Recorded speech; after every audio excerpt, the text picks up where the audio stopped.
Mari berbicara tentang tantrum.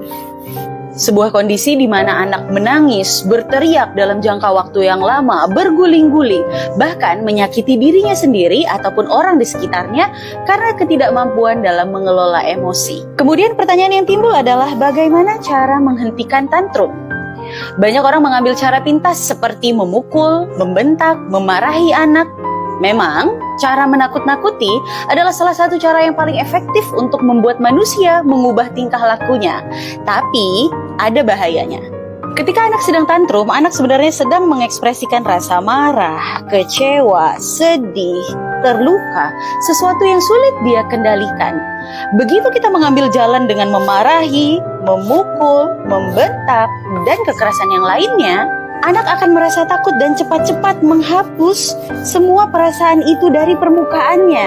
Dia berhenti menangis, kita pun jadi tenang. Tapi masalah yang sebenarnya sedang terjadi adalah di bawah alam sadar anak. Perasaan-perasaan tadi mulai berkeliaran, membentuk benang-benang kusut yang susah sekali dijelaskan oleh anak. Semakin sering kekerasan itu kita lakukan, semakin sering perasaan ini membentuk benang kusut di bawah alam sadar anak. Karena kita pikir rasa takut ataupun menakut-nakuti anak itu efektif, kita jadi nyaman untuk memarahi dan melakukan kekerasan setiap kali anak mengalami tantrum. Dan yang tidak kita sadarin, benang-benang kusut ini akan semakin sulit untuk dijelaskan. Ketika anak beranjak besar, ada dua kemungkinan yang bakalan terjadi. Yang pertama, anak yang pintar sekali menutupi perasaannya akan berubah menjadi anak yang pendiam. Ketika diajak komunikasi, dia nggak nyambung karena begitu banyak yang dia pendam. Ketika ditanya perasaannya, dia nggak bisa menjawab.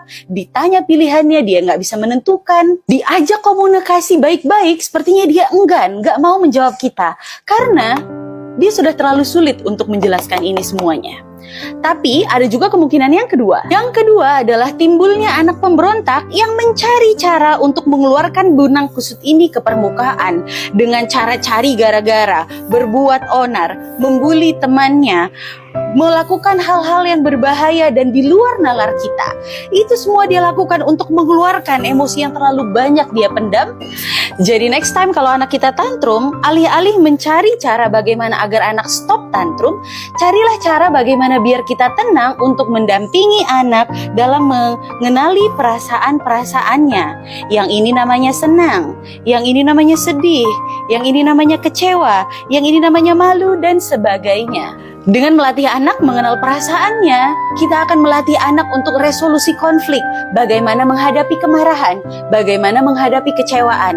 Dan yang paling penting, anak gak punya benang kusut di alam bawah sadarnya yang membuat hidupnya sangat berat.